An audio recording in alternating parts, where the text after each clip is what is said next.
You look at your phone and there are no messages. Your social life has completely dried up, and you feel entirely disconnected from the world. You think you have been abandoned. You haven't.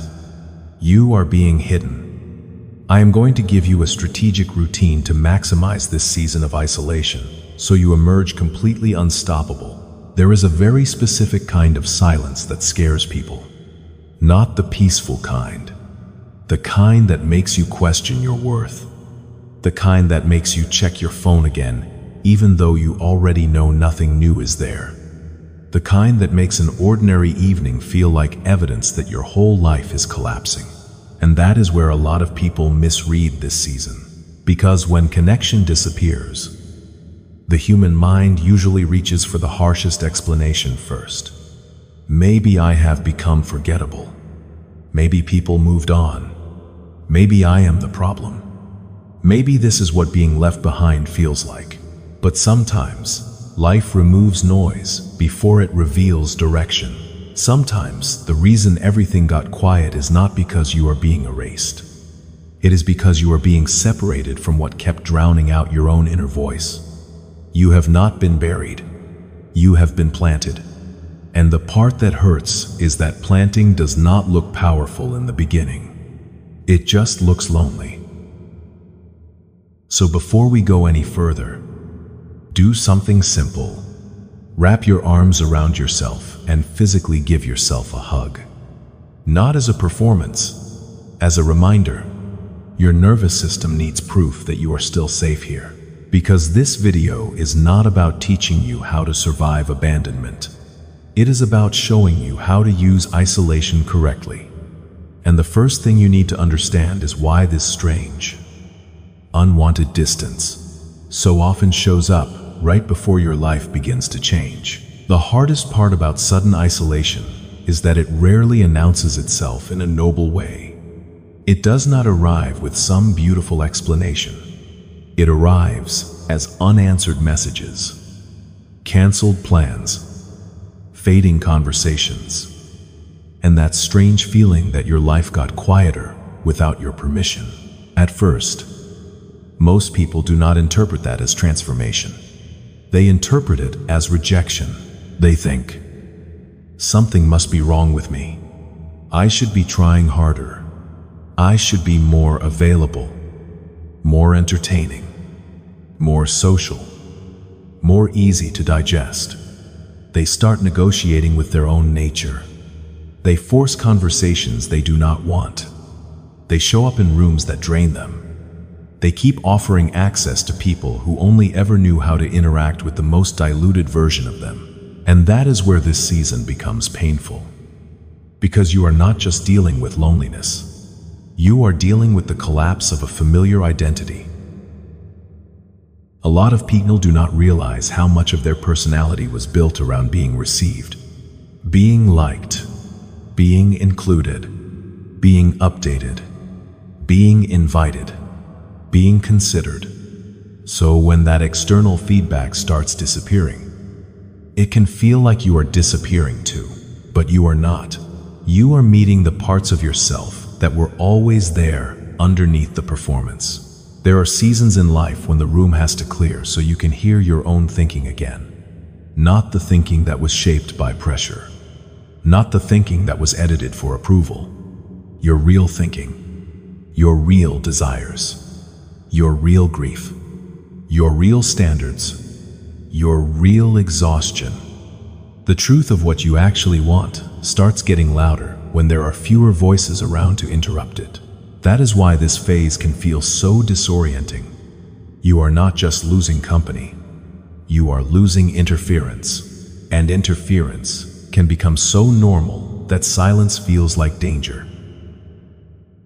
Maybe you got used to always having someone to text, even if the connection was shallow. Maybe you got used to constant social motion, even when it left you depleted. Maybe you surrounded yourself with people whose opinions quietly became the border around your life. Not because they were evil, not always. Sometimes just because you adapted to them so gradually that you stopped noticing how small you had become. That is what makes this chapter important. Sudden, total isolation often shows up right before a massive life shift, because the version of you that is about to emerge cannot be built inside the old emotional environment. The universe cleared the room because other people's opinions were becoming your ceiling. That ceiling can look subtle. It can sound like jokes every time you talk bigger. It can sound like concern every time you change. It can sound like confusion every time you set a boundary. It can sound like little comments that train you to stay familiar so other people do not feel uncomfortable watching you evolve. And after enough of that, you stop needing them to limit you. You start doing it yourself. You censor the dream before you say it out loud. You downplay your seriousness. You laugh off the discipline. You make yourself smaller before anyone else gets the chance. So life does something that feels cruel in the moment, but merciful in hindsight. It creates distance. Now suddenly, there is nobody around to clap for you. But there is also nobody around to unconsciously keep you attached to a version of yourself that no longer fits. That is what an incubation chamber is. It is not glamorous. It is not social. It is not externally rewarding. But it is where deep restructuring happens. It is where your emotional dependency gets exposed. It is where your habits become visible. It is where you notice how often you reached for distraction instead of direction. It is where you see which desires were truly yours and which ones were borrowed from the people around you. This is why some of the most important transformations begin in private, because privacy reveals truth. When no one is watching, who are you? When no one is affirming you, what still matters to you? When no one is expecting the old version of you, what begins to change naturally? Those questions are uncomfortable because they remove your shortcuts. You can no longer use social contact to avoid your own life. You can no longer use other people's attention as proof that you are okay. You can no longer confuse being surrounded with being aligned. And this is where a lot of healing quietly begins. Not all isolation is healthy. Some forms of withdrawal come from pain, fear, burnout, or depression, and that should be taken seriously. But there is also a kind of isolation that feels different. It feels purposeful, even when it hurts. It feels like your soul is pulling back from noise, because something in you is trying to stabilize. You do not want random conversation. You do not want forced presence. You do not want to explain yourself all day. You want room. You want quiet. You want honesty. You want rest from performing. That does not make you broken. It may mean you are in the middle of internal construction. And construction zones are messy. You might feel less social than usual, less available, less interested in maintaining every connection just because it has history. You may notice that certain interactions leave you heavy instead of energized. You may feel irritated by things you used to tolerate. You may start craving depth over entertainment, peace over popularity, truth over belonging. That shift matters. It means your system is no longer willing to pay the same price just to remain included. Read that again inside yourself. Your system is no longer willing to pay the same price just to remain included. That is growth, even when it feels like loss. And this is the moment where I need to say something gently but clearly. Forgive yourself for not wanting to be social right now. Forgive yourself for the unread messages. Forgive yourself for needing more silence. Forgive yourself for not having the energy to be constantly available. Forgive yourself for outgrowing conversations that once felt normal. Forgive yourself for protecting a version of you that is still forming. You are allowed to be in process. You are allowed to have seasons where your energy goes inward. You are allowed to stop forcing brightness when what you actually need is space. You are allowed to disappoint the version of you that thought healing would look more polished than this. Because this chapter is not asking you to become antisocial forever. It is asking you to stop insulting your own season. There is a difference between isolation that destroys you and solitude that rebuilds you. Loneliness is a feeling, solitude is a strategy. Right now, your job is not to panic every time the room gets quiet. Your job is to ask what this quiet is trying to make possible. What is being stripped away? What false support is being exposed? What dependence is being broken? What part of you is finally getting enough silence to come alive? That is the real question. Because once you stop treating this season like proof that you have been forgotten, you can start using it as preparation. And that matters. Because the next danger is what almost everyone does when the silence gets too heavy. They start looking backward. Once the silence settles in, the real test begins. Not when you first notice people are gone. Not when the invitations stop. Not even when the loneliness first hits your chest. The real test begins 3 nights later, or 10 days later, or on some random weekend when the quiet becomes so uncomfortable that your mind starts romanticizing people you already outgrew. That is how backward movement begins, not because the past was healthy, because it was familiar, and familiarity has a powerful way of disguising itself as safety. You can know someone was draining. You can know the friendship was one-sided. You can know every conversation left you doubting yourself, shrinking yourself, explaining yourself, or betraying yourself. And still, in a lonely moment, your nervous system will whisper the most dangerous lie. At least it was something. At least someone was there. At least the phone was not silent. At least there was a plan. At least there was noise. But noise is not nourishment. And this is where many people sabotage their own transformation. They do not go back because the old circle suddenly became healthy. They go back because emptiness makes old dysfunction look warm. The human mind does this all the time. It edits the memory. It keeps the familiarity and softens the cost. It remembers the laughter but minimizes the disrespect. It remembers the company but forgets the confusion. It remembers not being alone but forgets how lonely it felt to be around people who did not truly see you. That is why this chapter matters so much. Because the season of isolation is often not ruined by some dramatic catastrophe. It is ruined by one small emotional decision, one late-night text, one check-in that should have stayed unsent, one moment of weakness where you reach backward for temporary relief and accidentally reopen a door that took everything in you to close. And usually, when people go back, they tell themselves a very noble story. I just want closure. I just want to be mature. I just want to reconnect. I just do not want bad blood. I just miss them. But many times, that is not closure. That is pain management. That is not wisdom. That is withdrawal. That is not discernment. That is loneliness begging for anesthesia. You have to be very honest in this season. Because loneliness can make you negotiate with things that damaged you.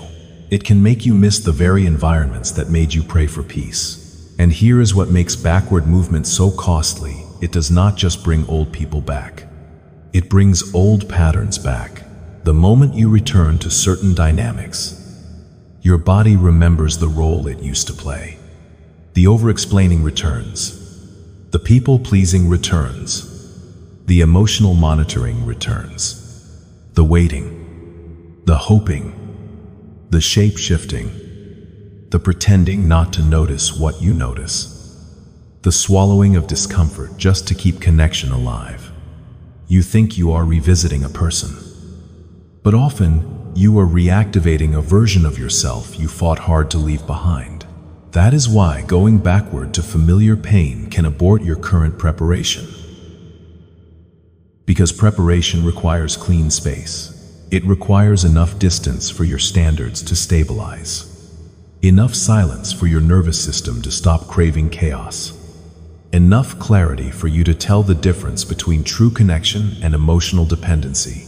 If you keep reopening old doors every time you feel lonely, you never stay in the quiet long enough to become someone new. And that is the tension here. The new version of you often feels less emotionally dramatic. But in the beginning, it also feels less stimulating. Health can feel boring when your body got used to confusion. Peace can feel empty when your identity was built around intensity. A calm life can feel wrong when you were trained to mistake unpredictability for passion, and availability for love, and history for loyalty. So when the silence comes, do not just monitor what you miss. Monitor what your body is still addicted to. Do you miss the person? Or do you miss being distracted from yourself? Do you miss the connection? Or do you miss not having to sit with your own emptiness? Do you miss them? Or do you miss the temporary relief of having someone, anyone, pull your attention away from your own becoming? That question can change everything, because sometimes what you call missing them is actually grieving the role they played in helping you avoid your own life. And I know that sounds hard, but hard truths are often merciful truths. A lot of people are not trying to return to love. They are trying to return to familiarity. And familiarity is not always safe. Sometimes it is just well-known suffering. Ask yourself this: who did you stop talking to recently that brought you instant peace? Not confusion, not guilt, not performative sadness. Peace. That matters, because peace is information. If the loss of access created relief, then the connection may have been costing you more than your loneliness is willing to admit. And this is where discipline becomes emotional, not just practical. You do not protect your future only by building new habits.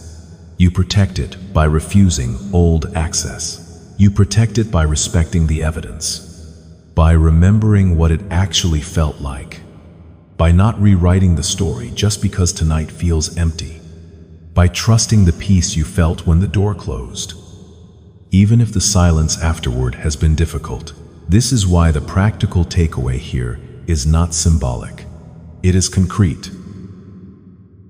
Delete the contacts you know you should not text when you feel lonely, not because you hate them, not because you need to perform some dramatic ending, because you know yourself. You know there are moments when sadness lowers your standards. You know there are nights when nostalgia becomes reckless. You know there are names that do not represent possibility. They represent regression. So remove the shortcut, delete the number, archive the thread. Make the backward move slightly harder than the forward one. That one decision can protect you from 100 weak moments. Because healing is not only about what you understand, it is also about what you make inconvenient. Do not keep poison on the bedside table and call it self-control. Make it harder to betray your future when your feelings get loud. And yes, this may feel extreme to the version of you that still wants comfort without consequence. But the version of you that is being built in this season needs stronger boundaries than that. Not cruel boundaries, clean ones. You are not punishing your past. You are refusing to let it keep interrupting your preparation. That is the difference. Because one day, you will be grateful you did not trade your becoming for one more familiar conversation that led nowhere. One day, you will look back and realize the silence was not the danger. The danger was what the silence tempted you to reopen. And once you stop feeding old connections every time loneliness rises, something powerful starts to happen. Your energy stops leaking backward. Your attention comes home. Your days stop revolving around who is missing and start revolving around who you are becoming.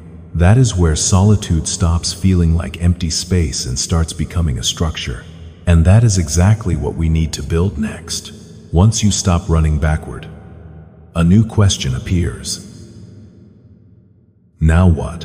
Because it is one thing to understand why the room got quiet.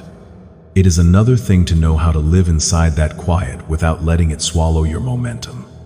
And this is where a lot of people drift. They survive isolation emotionally, but they waste it practically. The days become blurry. Sleep gets inconsistent. Motivation rises and crashes. The phone becomes both companion and escape hatch. Hours disappear. And by the end of the week, they do not feel restored. They feel shapeless. That is why solitude needs structure, not harsh structure. Not a life so rigid that you become your own prison guard, but a rhythm, a container, a way of living that keeps you from dissolving into your feelings just because no one is watching. Because when there is no audience, your real relationship with yourself becomes visible. Can you keep promises that only you will know about? Can you create order without external pressure? Can you generate meaning without applause? Can you choose discipline before you feel impressive? That is the work of this chapter. The wilderness phase is dangerous for one reason without intention. Isolation can quietly turn into self-neglect. You tell yourself you are resting, but you are actually avoiding. You tell yourself you are protecting your peace, but you are slowly becoming passive. You tell yourself you are healing, but there is no direction inside the healing. So you stay emotionally aware and practically stuck. Solitude is not meant to make you smaller. It is meant to make you stronger, but strength needs a system. That system starts with understanding what this season is really training. It is training internal discipline and self-validation. It is teaching you how to live well before anyone notices. It is teaching you how to become consistent without being congratulated. It is teaching you how to stop borrowing your sense of worth from other people's attention. This part is not glamorous. That is why it changes people. Anyone can perform when there is a crowd. Anyone can become temporarily impressive when there is pressure, visibility, competition, or praise. But private discipline is different. Private discipline reveals whether you actually believe your life matters, even in silent seasons. So let us make this practical. If you are in a wilderness phase, your day needs 4 anchors: grounding, building, restoring, and reflecting. Grounding is how you begin. Building is what moves your life forward. Restoring is how you protect your energy. Reflecting is how you stay honest. If even one of those is missing, the day starts tilting. Too much building without restoring, and you burn out. Too much restoring without building, and you get stagnant. Too much reflecting without grounding, and you spiral. Too much grounding without action, and you feel calm but unchanged. So here is the daily schedule designed for this phase. When you wake up, do not let the first voice in your head belong to the internet. Before messages, before feeds, before comparison, give yourself a clean opening. Sit up, drink water, open the curtain, stand in the light if you can. Let your body register that a new day is here before the world starts making demands on your mind.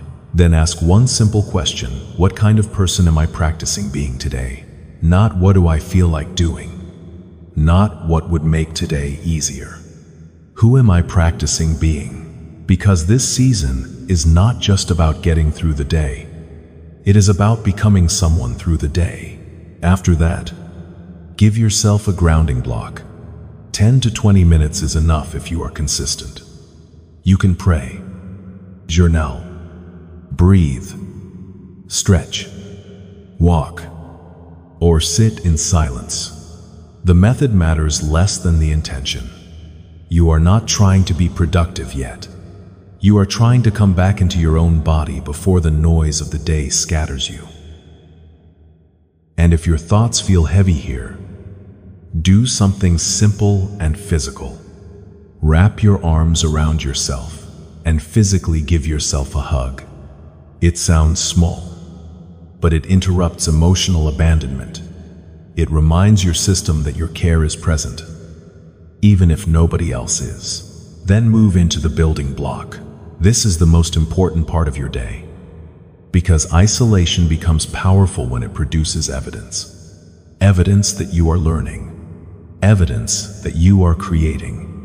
Evidence that your quiet season is not empty. Pick one meaningful task that strengthens your future and do it before the day gets diluted. It could be studying. It could be working on a business. It could be writing. It could be applying for opportunities. It could be building a skill. It could be cleaning up your finances. It could be caring for your health.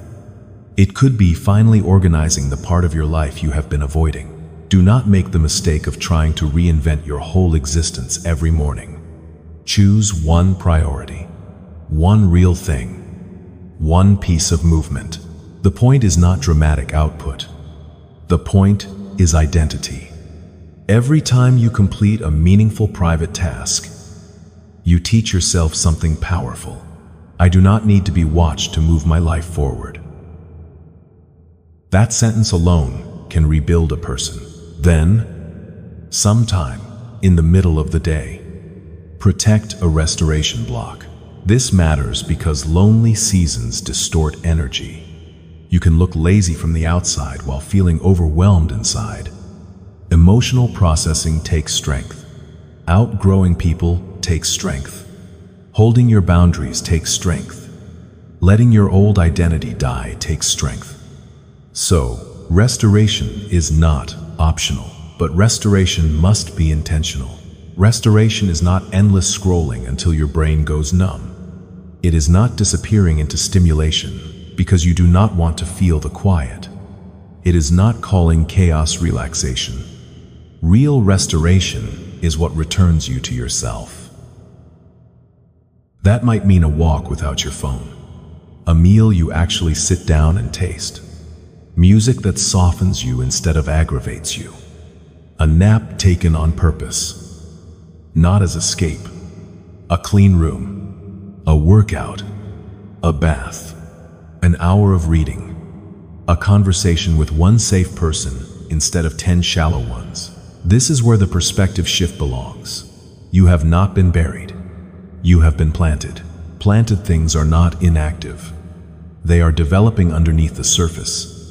Their growth is hidden before it is visible. That is what your life may feel like right now.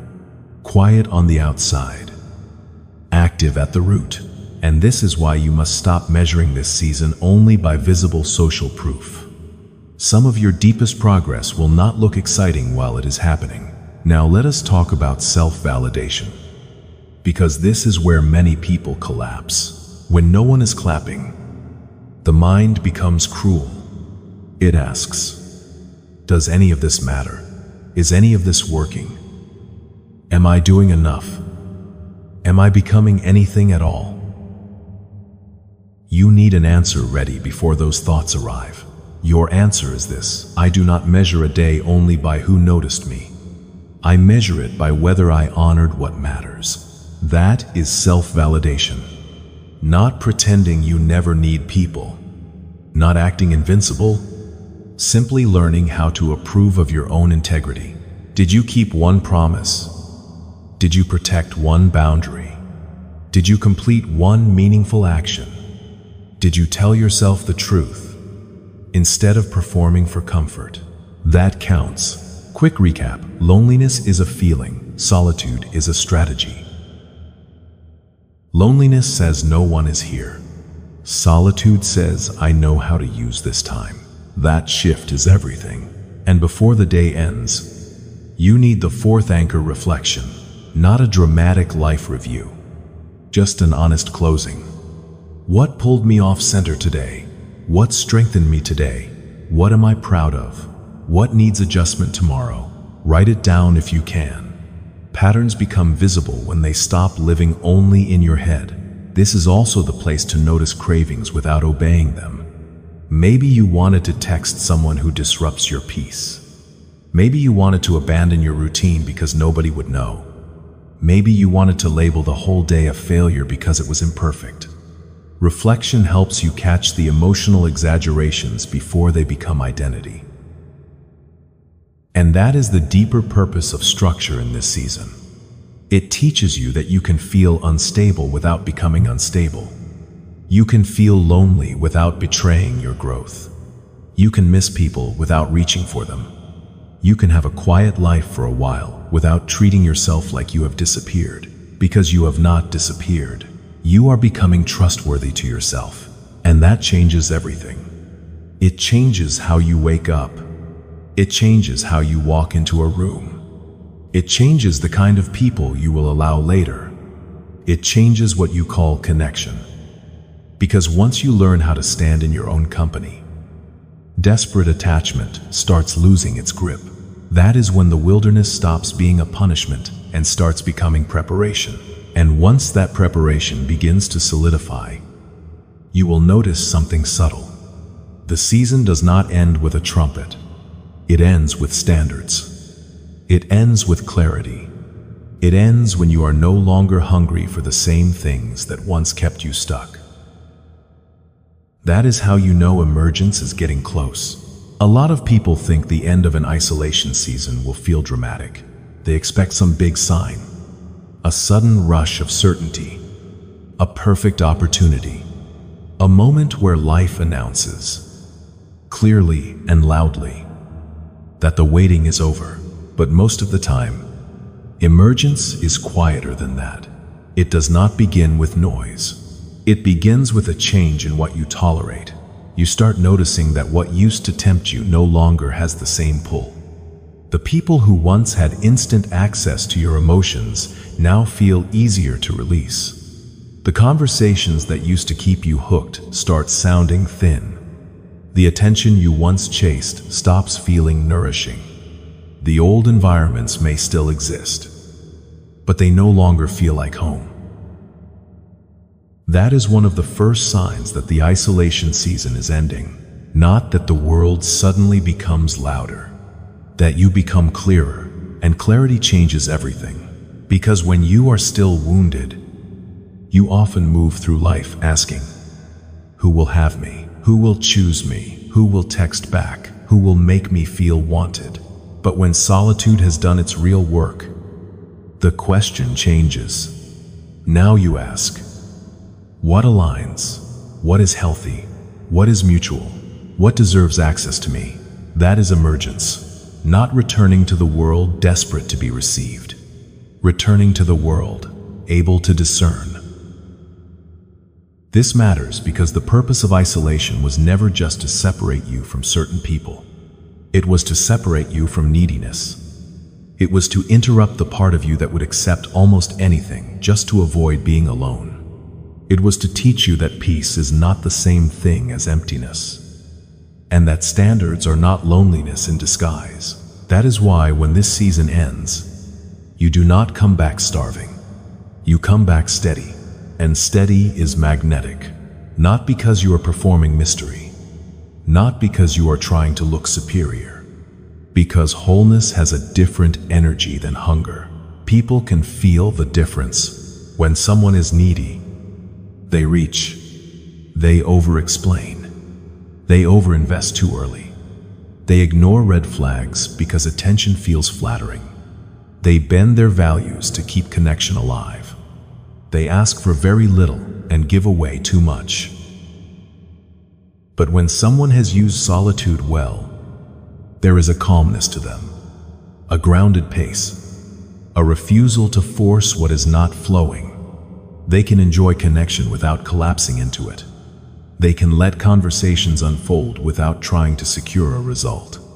They can walk away from misalignment without making it a tragedy. That is what it means to return whole and magnetic. You are no longer entering relationships, hoping someone else will complete your stability. You are bringing your own center with you, and once that starts happening, your discernment gets sharper. You notice who only likes the accessible version of you. You notice who gets uncomfortable when you have boundaries. You notice who wants your energy but has no respect for your peace. You notice who confuses your kindness with availability. You notice who only feels close to you when you are leaking. That awareness is not bitterness. It is maturity. The old version of you may have called this being too guarded. But no, you are not guarded because you learn to see clearly. You are responsible. This is why the end of the isolation season is not measured only by who enters your life next. It is measured by how differently you choose. The greatest proof that you have grown is not that everyone suddenly wants access to you. It is that access is no longer cheap. You have learned what your nervous system pays for when you keep the wrong people close. You have learned what it costs to betray your own intuition. You have learned how exhausting it is to build connection on self-abandonment. And once you truly learn those lessons, you cannot unlearn them. That is when your future begins to change, because your next chapter will not be shaped only by who finds you. It will be shaped by what you now refuse. And that brings us to the practical takeaway. Because emergence without standards is just another cycle waiting to happen. If you do not define what matters now, loneliness will define it for you later. So write down 3 non-negotiable standards for your next set of friends, not vague wishes. Standards. Maybe one is this: I do not build close relationships with people who make me feel drained after every interaction. Maybe another is: I will not ignore inconsistency just because someone is charismatic. Maybe another is: my future friendships must include honesty, mutual effort, and emotional safety. Your standards may sound different. What matters is that they are real, specific, and born from what this season taught you.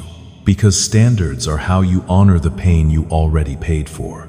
If you learn hard lessons and still enter the next room with no clarity, then pain taught you nothing. But if you take what solitude revealed and turn it into selection, now your isolation has become wisdom. And be careful here. Standards are not walls against intimacy. They are filters for intimacy. You are not writing them so nobody can get close. You are writing them so the right people can. And the right people will not be threatened by your clarity. They will not need you smaller to feel comfortable. They will not punish your boundaries. They will not make peace feel boring. They will not demand constant access as proof of loyalty. They will not treat your healing like distance, your standards like arrogance, or your self-respect like rejection. Healthy connection feels different. It has room inside it. It has reciprocity inside it. It has steadiness inside it. And one of the strangest parts of emergence is this: when you finally stop chasing, life becomes easier to recognize. You stop forcing chemistry. You stop begging for depth. You stop trying to convert potential into loyalty. You stop clinging to almosts. You begin noticing what feels clean, what feels mutual, what feels peaceful, what feels honest, what feels like you do not have to leave yourself to stay connected. That is how you know the season has changed.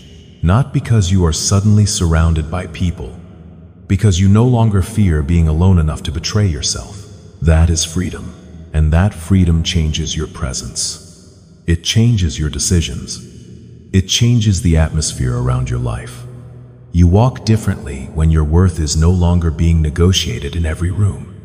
You listen differently when you are not desperate to be chosen. You choose differently when peace matters more than proximity. So if your life has been quiet, do not assume nothing is happening. Something may be ending. Something deeper may be forming. And the version of you that returns from this season may have less tolerance, fewer illusions, and much stronger standards than the one who entered it. That is not loss. That is elevation. You were never meant to go back into the world the same way you left it. You were meant to re-enter with clarity, with steadiness, with self-respect, with a more sacred understanding of access. And once you understand that, the story of this season changes completely. It was never just about disappearing from everyone. It was about learning who you become when everyone else's voice gets quiet enough for your own truth to lead. So if your world has gone quiet lately, do not be too quick to call it abandonment. Sometimes life gets quiet because something false is falling away.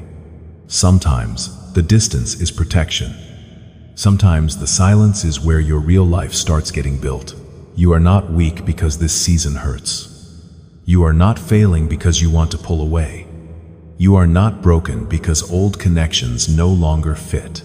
You may simply be in a chapter that requires less noise, stronger boundaries, cleaner habits, and a deeper relationship with yourself.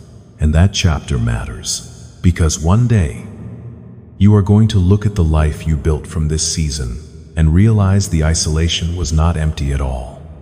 It was teaching you how to stand without constant reassurance, how to choose without desperation, how to return to the world with peace instead of hunger. So keep the room clear. Do not run backward just because it is quiet. Do not insult your growth just because it is hidden. And do not forget what this season is trying to produce in you. You have not been buried. You have been planted. If this message found you at the exact right time, let it be more than a moment of comfort. Let it become a decision. Protect your solitude. Use your days well. Raise your standards. And when you do step back into the world, do it as someone who no longer needs to chase what cannot honor them. If this spoke to where you are right now, leave a comment with the word planted, so you mark this season with intention. And if you know someone who is in this quiet, confusing chapter 2, send this to them.